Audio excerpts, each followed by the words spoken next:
Mexico or closer to the States, I should say. Sister Renee Miller is here. Good morning, Renee. Welcome back to the program.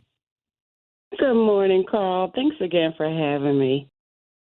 Yeah, because you're a relationship expert. You're our relationship expert. You to let us know what's going on, because and I told you this before when you came on the other day.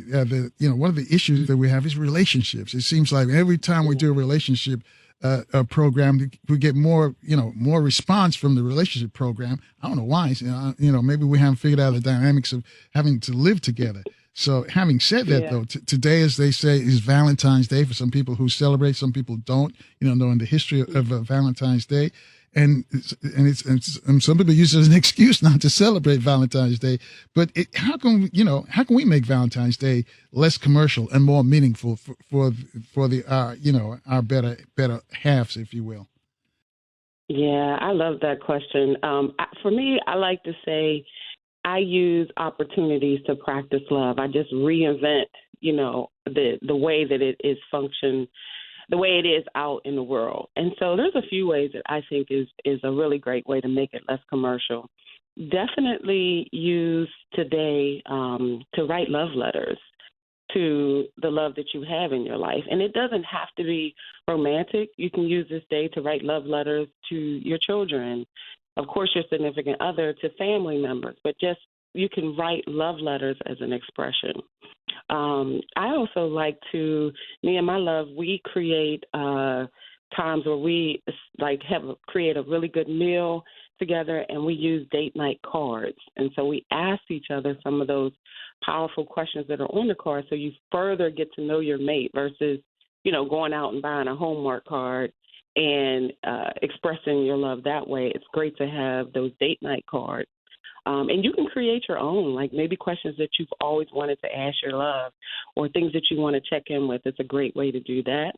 Another thing I think you can do to make it less commercial is definitely use this time once a year or twice a year to check in with your love. Like, is there anything you need to tell me? Is there anything that we need to say?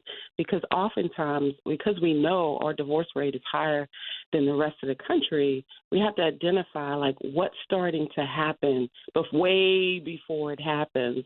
And so this is a way for us to check in. Instead of going out and, being in busy restaurants, take the time to check in and create that safe space. And then I would say, you can do fun things, like photo shoots are always nice because it kind of encapsulates and gives the moments that you want to create. And so those are some of the ways. And then also, it's great to be able to be home and, like I said earlier, create a meal together, but make it extravagant. Think about things that you see or eat in a restaurant that maybe you want to create together. So these are some of the ways that we can make the today a little more meaningful than it being so commercialized. All right, 10 after the top there with Renee Miller. So, Renee, it seems to me, maybe I'm wrong because I'm speaking from a male perspective. It seems like it's always the man has to do something when it comes to the, Valentine's Day. The brothers have to go out and either buy the flowers, they got to buy something. It seems like it's a two-way street. Maybe I'm wrong, folks, but, brothers out there, if you agree, back me up. Don't let me be out here all by myself on this one. So, Renee, am I wrong?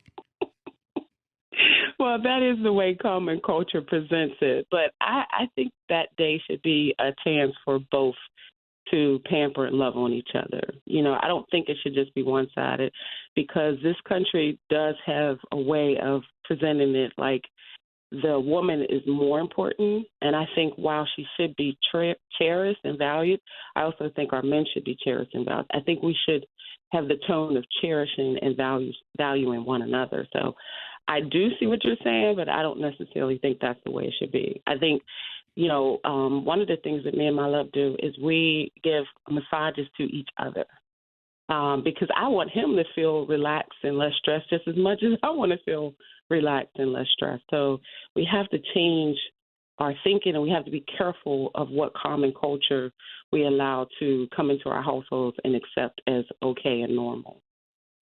Well, what about if the person is shy? Because some people, they're inhibited and they don't know how to express their emotions. And again, I'm speaking for the brothers out here. So Kevin, don't leave me out here hanging though. He's grinning over there.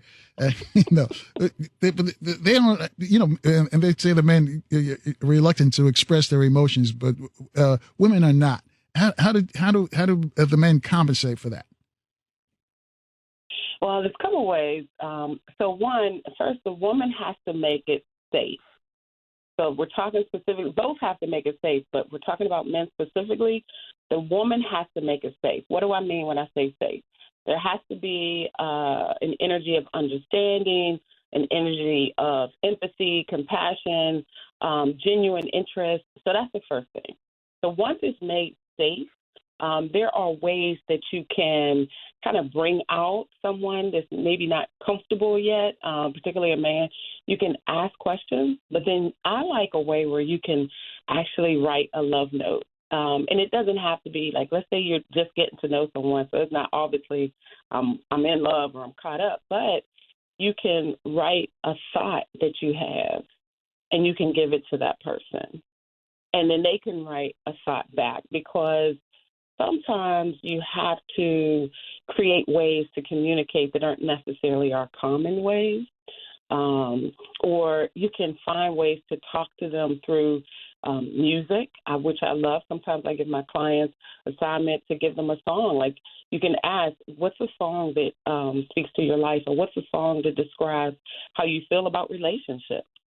And then once they play that song, that starts to open dialogue. Again, showing genuine interest, genuine sincerity to want to know. I often find that does bring men and women out to talk more. So those are just two strategies that you can do to bring out those folks that are a little more, emotionally inhibited, I like to say.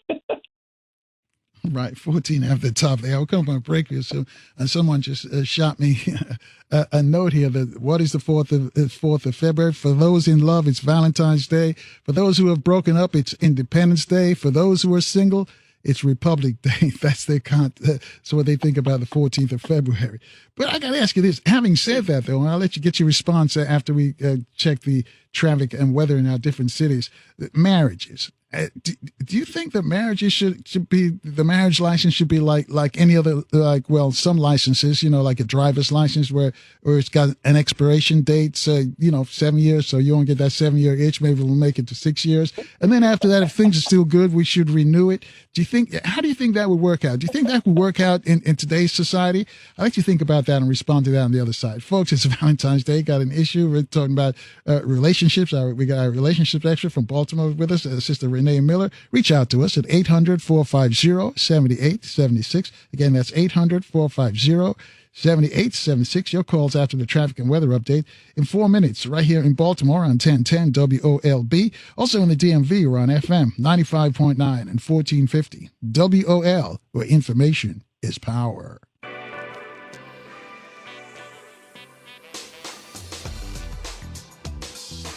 And good morning again, family. 21 minutes after the top of the hour with relationships expert, Sister Renee Miller. Renee's having a love camp as well. Before we left the break, though, I was asking, since this is Valentine's Day, folks, I was asking her about the question about marriages and should the marriage license have an expiration date so that you could, look at the relationship after, say, 6 years. In 7 years is supposed to be the day when everybody breaks up and decide whether you want to continue the union. Do you think that would be a good idea, Renee?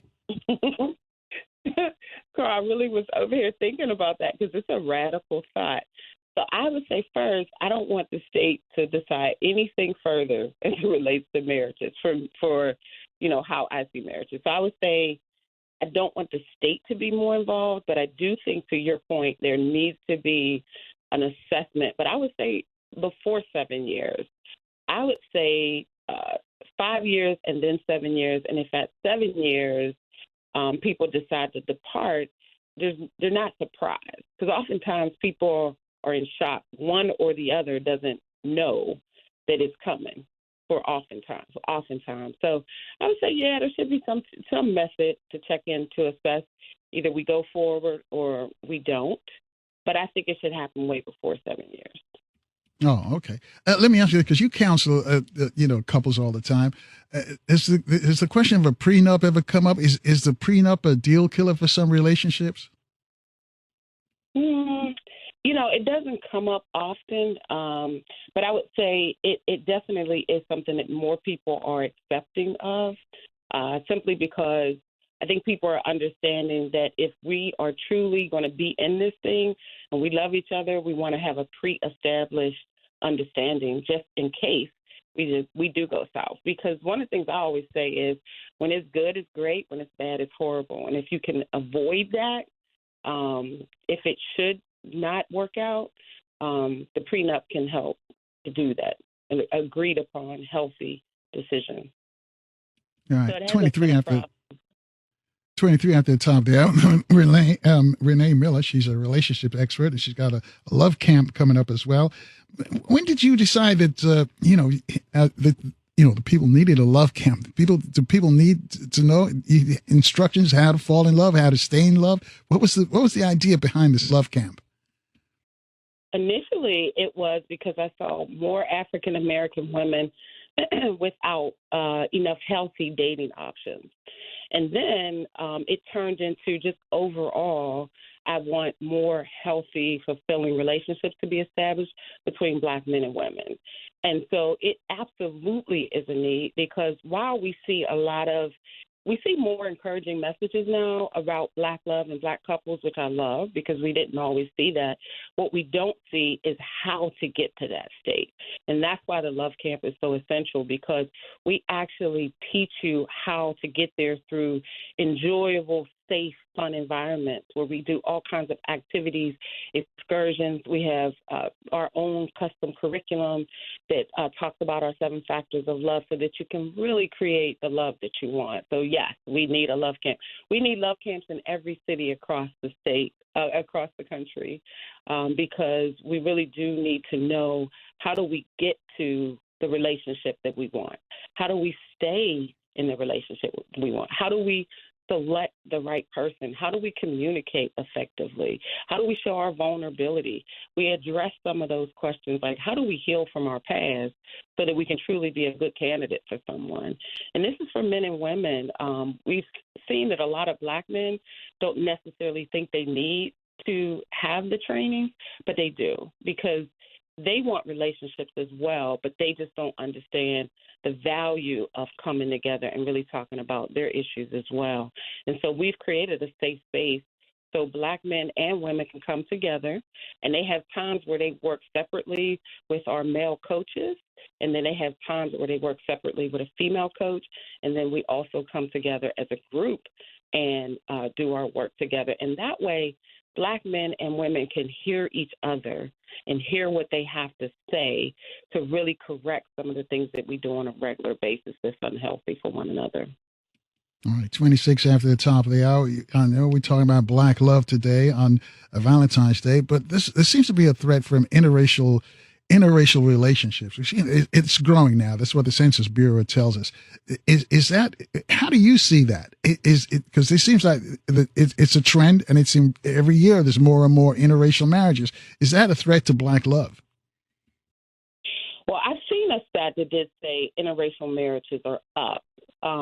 However, I don't necessarily think it's a threat to Black relationships if we found our way back to each other or if we understand the value of each other. I think that's what's missing, Carl, is that we have to I've done a survey of different people, and they say they still believe in Black love. And so that for me is hope and encouragement. But we have to find how to get to each other because we both have pain and frustration, misunderstandings.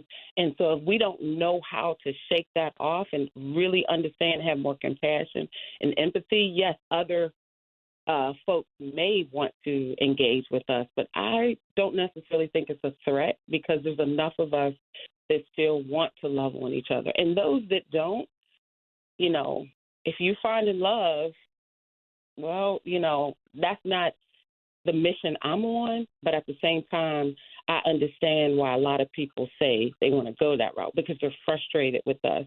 And I don't agree with it. And so my mission is to support that, take that frustration and turn it into understanding and compassion and find our way back to one another. 28 after the top of the hour with Renee Miller. Renee is a relationship expert. Renee, we often hear women say they can't find a good black man. And very seldom do you hear a brother say he can't find a good black woman. What's wrong with this equation? Why the disconnect there? There's a few things I think that are going on. One, there are some black men that historically haven't always stepped up, and at times they're still not stepping up. And our black women need to feel safe. We need to feel like we're understood. We need to feel loved on. At the same time, I think there's an opportunity for our women to really adjust their expectations and adjust what they think or call a good black man. Because there are plenty of good black men out there, but what is your definition of a good black man? Is it what he looks like on paper, or is it how he treats you, his genuine interest in you, the conversation y'all can have, his sincerity of showing up, or is it his height, his money, his all the assets he has? Like, what is your definition, I would say? And then from there, we look at what options are available. So I think that's why we hear that disparity. But I do hear some men say they have trouble finding good black women as well. I do hear men say that. And they say that because, I think they say that because they don't feel always understood. And again, I think that's on both sides. And having said that, you have some sisters who just like the bad boys. They just like the guys that are out there that just, the thug image, the thug life brothers, especially on the younger end. What do you say to those sisters? I would say, be mindful that's going to potentially, that person, if they have wounds, because, I want to be careful. The thug life, they can look like a thug, but, if they're really a thug, I would say be careful of connecting yourself to that person, because that person may create more harm and more scars in your emotional DNA when you're trying to find love. And then it'll jade you as you get older. So I would say be careful who you attach yourself with at an early age so that you can create healthy examples, healthy relationship experiences. Yeah, at 30 minutes at the top of the hour. In your love camp, though, you talk about the 7 factors of love are attraction. Can you explain what the 7 factors are attraction? Since we're talking about attraction with, sisters who like the thug brothers, the thug life, but living that life. What is the attraction? Absolutely. So one of our 7 factors of love is attraction. And what we talk about at the love camp is, attraction is seen a lot of times in one lane. In common culture, is what the person looks like. But we talk about how attraction can show up in multitudes of ways. Attraction can show up in energy. Attraction can show up in mental. Like, a lot of people value people that are smart. Attraction can show up in terms of what the person is, how you're vibing with them, things that y'all have in common, and that can be outside of the physical. I was on a panel discussion yesterday for Black Love Day, and one of the folks that participated, she said her attraction for her mate was that he saw her and he saw what she needed. And that was very attractive to her, way before the physical even came into play. So at the Love Camp, we talk about a deeper opportunity to build your attraction versus keeping it on one plane, which is the physical. There are multiple ways to be attracted to someone. Well, help us out. Give us we'll come up on a break. I'll let you start telling us what are these, if you're in the market looking for a mate, or you just want a friend, or you just want somebody who could just kick it with every now and then, but you're not looking for something serious. Is there a different route for that, or should you be upfront and mention that? You definitely should be upfront, and that goes for regardless of what you're looking for. Transparency is essential, because what happens is if we're not honest about where we are when we first engage with them, we create these opportunities in the dating pool of people walking around as casualties. Some are big, some are small, but they're still casualties because the person wasn't honest. And again, it creates a jaded dating pool. So regardless if you're looking for someone just to have, every now and again to connect with, absolutely have that transparent conversation. But understand that when you get out in the dating arena, the more time you spend with someone, the more if you connect physically, like you have sex, the more you're now bonding with that person. And oftentimes somebody's going to catch feelings. So we have to be very clear of what we're trying to create and do and connect with someone that's on the same page. Otherwise, someone's probably going to get hurt and disappointed, transparent or not. We're going to take a short break. We can get deeper into your Love Camp Day in a moment, but we got to take the short break so we can check the news, traffic, and weather in our different cities. Folks, you got a question about relationships on this Valentine's Day? Reach out to us at 800-450-7876 to speak to relationship expert Renee Miller. We'll take your phone calls at 27 minutes away from the top of the hour, in 4 minutes in Baltimore on 1010 WOLB, and the DMV on FM 95.9 and 1450 WOL, where information is power. And good morning once again, family. 20 minutes away from the top of the hour. Attorney Malik Shabazz, the founder of the Black Lawyers for Justice, is going to give us an update on the fight to mete out some punishment for the woman who allegedly caused Emmett Till's death. We're going to hear from him. And also following that, we're going to Dr. David Horn will join us. So we're going to talk politics with Dr. Horn. Later this week, historian Dr. Walter Williams will be here. Also, clinical psychologist Dr. Jerome E. Fox. You know him from his best-selling book, Addicted to White, The Oppressed in League with the Oppressor, a Shame-Based Alliance. Also, a doctor of clinical psychology, Dr. Jeff Menzies, will be here as well. So if you're in Baltimore, make sure your radio's locked on 1010 WOLB. If you're in the DMV, we're on FM 95.9 and AM 1450 WOL. We're now with Renee Miller. Renee is a relationship expert, and she's going to have a love camp. And Renee, if you can help us out with the 7 factors of love, because sometimes people don't look at it love like that. It just happens. You just get caught up in your feelings, but you don't know. We don't break it down like how you do. So help us out. How do you break that down?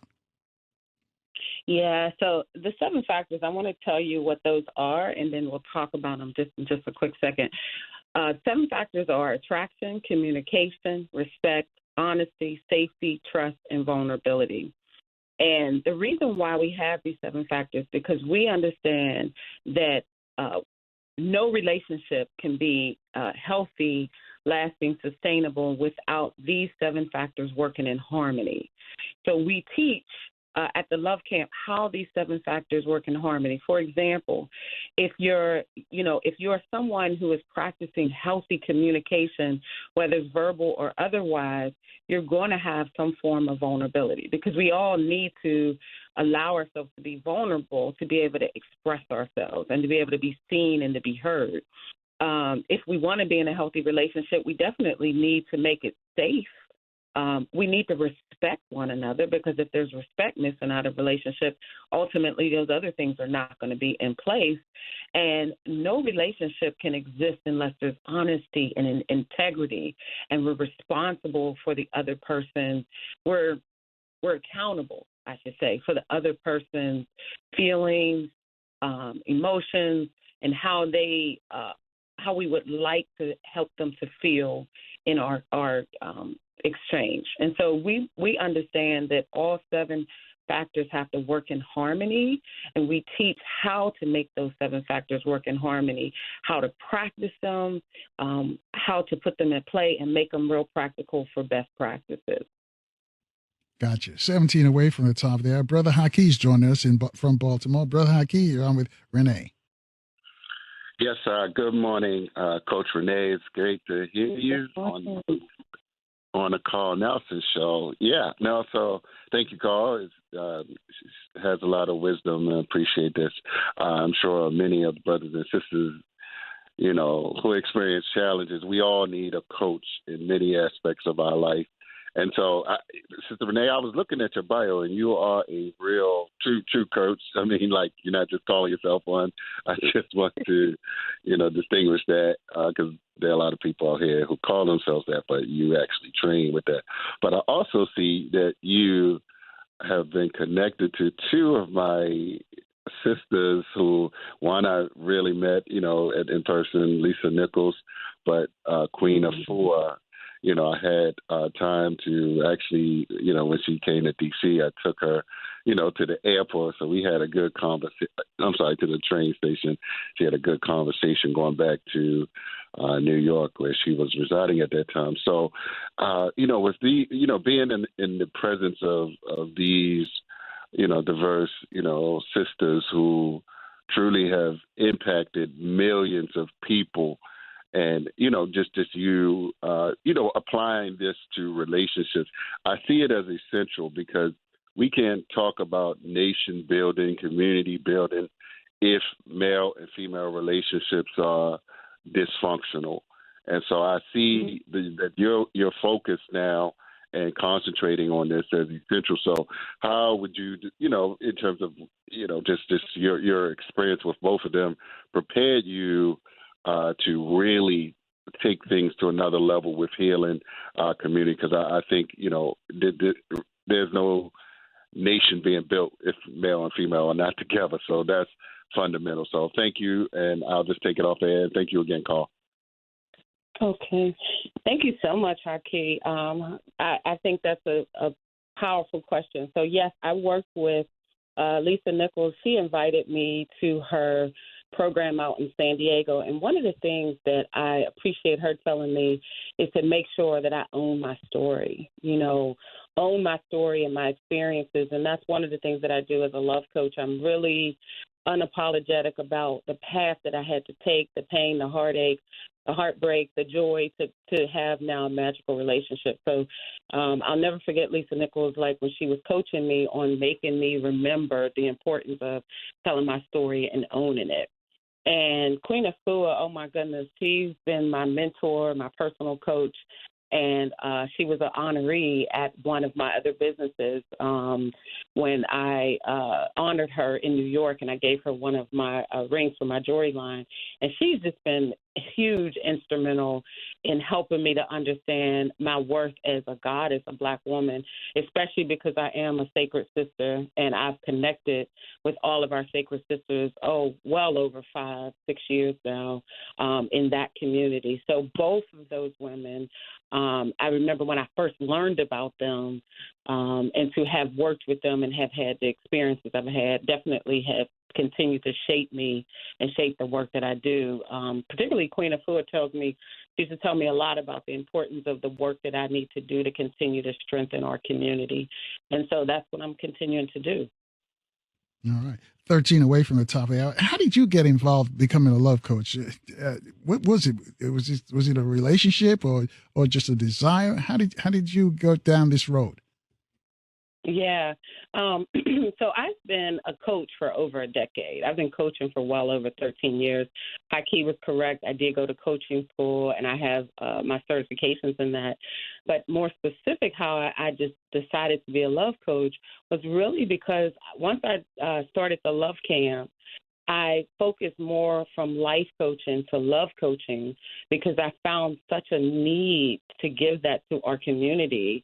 And I started to see how much a lot of us don't know how to navigate our way through healthy relationships. And so it just made sense for me to focus on that, but then also create foot soldiers for love because I can't do it by myself. And so the Love Camp is also about certifying. There's more of your listeners that want to create healthy relationships in their family and their lives, and they want to be love coaches. They just don't really realize how to do that. They're like, man, if I could coach on love to help us. And so I really wanted to make sure that I created that as well. So I got some tweet questions. Go ahead. Yeah, so I not only coach myself, but I have 2 coaches. I know Chad Smith is a coach, which is my love. And then we have Ola Mina, who is an author of Loving Her.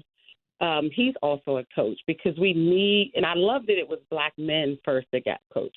That became certified because it says something about the hope and the possibility of men leading more charges to create healthy love in our communities. And then, of course, I invite Black men and women to join us because we need more of us to do this work. All right, 11 away from the top there. I got some tweeters that are up early. Got questions for you. And let me do the first one. The tweeter says, Renee, is there a questionnaire sisters and brothers should fill out in exchange to see how they match up?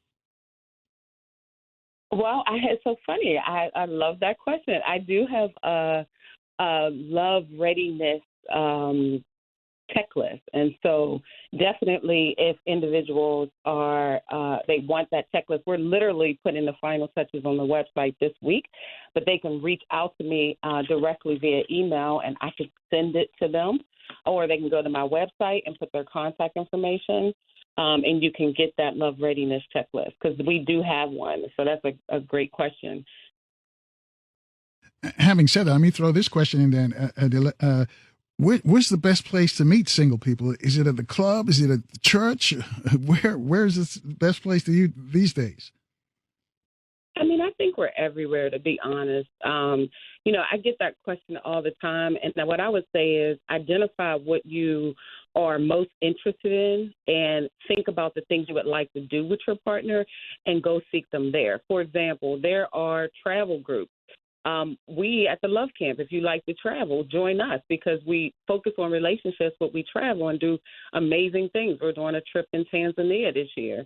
So I would say definitely you'll find them where your interests are and then go connect with them there. But I would say also, before you can connect with them, you do the work internally to be able to attract them to you. Because before you're doing, it's not just, I want to meet them somewhere. You got to be ready. Your energy has to be ready and open and available for them to recognize you. All right, let me ask you this, since we're talking about places where we should meet your prospective mate. What about on the job? We saw what happened to the much publicized romance, TJ and his white girlfriend over at ABC on the network, and see what happened to them. Should you get involved with somebody on the job? I typically don't encourage it. I've heard of relationships where people have been successful in doing so, but I think that's your money. so I think it depends on how connected and what's the risk there. But I typically don't encourage it.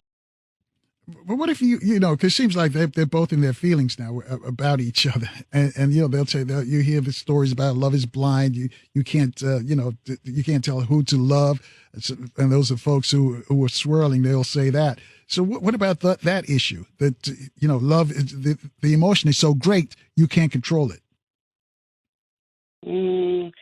I would say that's when you have immaturity in your love arena, because there's always a responsibility and maturity and accountability with any connection you have. And so to negate the responsibility that it takes to say you just were, smitten and love made you act a certain way, I don't necessarily ascribe to that, because I think you still have to be accountable for your actions. Love can be definitely intoxicating, but you still have to choose how you want to show up in every dynamics and relationship.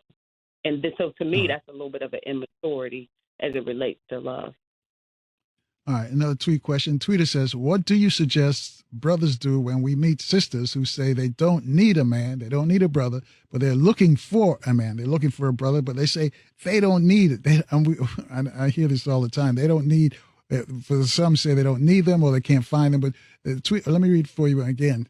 What do you suggest brothers do when we meet sisters who say they don't need a man, but they are looking for a man? So I addressed this last time I was on the show, because this comes up a lot. I would definitely say first you got to check in, because if the sister is saying that as a defense mechanism because she's been hurt or she's wounded or she doesn't feel safe, check in and do what you can to make it feel safe. But if that continues to be the conversation she has and she's just not ready, and unfortunately, if she continues to say that, she's not going to honor you the way that you need to be honored. So first, give her some grace. Check in and really see if that's a mirage or that's a filter, because there's some pain there and some lack of trust and some lack of safety. But once you continue to do so and she stays on that stance, she just has more healing to do to be able to be ready for a man, especially if he's coming with sincerity to be there for her and with her.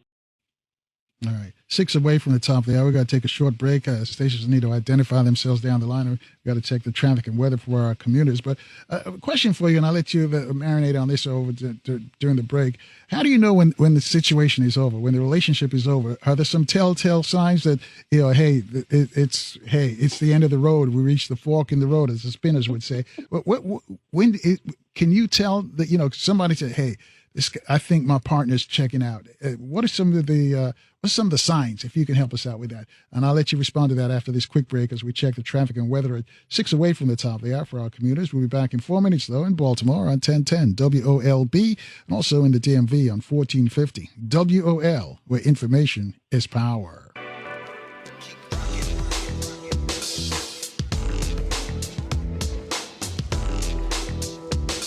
And good morning again, family. A minute after the top of the hour with the relationships expert, Renee Miller out of Baltimore. Get back to you in a moment. Let me just remind you, coming up shortly, too, Attorney Malik Shabazz is on deck. We're going to give us an update on what's going on with the Emmett Till case. But let's go back to Renee. Renee, hopefully you remember the question, because I got sidetracked during the break and somebody called out a question for you, but he didn't want to call in, so he tweeted it. So I hope you remember the question before the break. I do remember the question. Yes, it was, how do you know if the relationship is starting to deteriorate? Are there signs? And and I would say there are. Definitely, if someone starts to live a whole separate life, that's a clue. Like, if they're preoccupied, if they're not interested as much anymore, if they're not as expressive, people typically, particularly a lot of females, when they stop being expressive, they're planning to exit. If they're not laughing together, if there's not like joy in a relationship anymore, those are all signs that, it is starting to go downhill. And one of the tips that I ask people to do is sometimes we have these micro conflicts or micro challenges and we don't address them in the moment. Me and my love, that's what we do on a regular basis, because what we're trying to do is make sure that there's no accumulation of things that we haven't said or haven't addressed. All right, 3 after the top of the hour. Here's the question. The tweeter called, and I told him that he wouldn't want to call. He texted. He says, my girlfriend of 5 years thinks she's getting a ring for Valentine's Day, but I don't think she's the one. What should I do? So I would say, what would make her think that? If the communication was in alignment, she wouldn't think that. That's the first thing. But since she does, and now you're faced with this, I would just actually be honest. If you don't think she's the one, then decide what you want to do with it, but don't string her along. Because, again, that's that. If we thought more of interconnected and we thought about all of us as a whole collectively, we wouldn't be so quick to do things out of integrity and just let it fall. So I would say be honest with her, because if you know she's not the one and this is not going in the direction that she wants to go in, don't string her along and take another 2 years of her life. Be honest with her and bless and release her if she wants marriage and you don't. Wow. Okay, bro. You got that. The answer. Hopefully you'll take it to heart. Quickly, one other one for you, Renee. The tweeter says, Renee, what do you think of Sister Shahzad Ali's book, Black Man's Guide to Understanding a Black Woman and the Black Woman's Guide to Understanding a Black Man? Wow, it's been so long since I read that book. I would say there was some validity to it. I think she was very direct and honest about some of the disconnects. But to be honest, because I haven't read it in over 20 years, I don't remember some of her specific points. But I think some of the main points that I remember around us really seeing each other and understanding some of our past woundedness from our experiences in this country, I think are definitely valid. All right. Tell us about the Love Camp. How can folks get more information about the Love Camp? Absolutely. So the Love Camp, we have a retreat coming up in Massenuten, Virginia. That's March 18th through the 21st. We have other ones coming up, including Tanzania. We have an October 3rd through the 13th, one in Thailand and Bali in December. So we want you to join us because we have multiple retreats coming up. The way to get in touch with us is you can call us at 240-415-8559. You can sign up on our page to be in contact with us at thelovecamp.co, not .com, love.camp.co. And we have a Facebook group called the Love Camp. We would love for you to join us, because that's where we talk about exclusive discussions just amongst the group. So if you're interested in furthering your understanding and joining us, join the Facebook group. And last but not least, if you would like to email us, you can email us at info@thelovecamp.co. All right. Thank you, Renee. Thank you for what you do for the love folks out there on this Valentine's Day. You're welcome. And if you're interested in doing anything, or you have any questions that we haven't addressed, you can also text us. We will be more than happy to answer your questions. And the text number is? 240-415-8559. All right. Thanks, Renee. Thanks for having me. Happy Love Day. Happy Love Day as well. That's she's a relationship expert, a relationship coach, Renee Miller, out of Baltimore.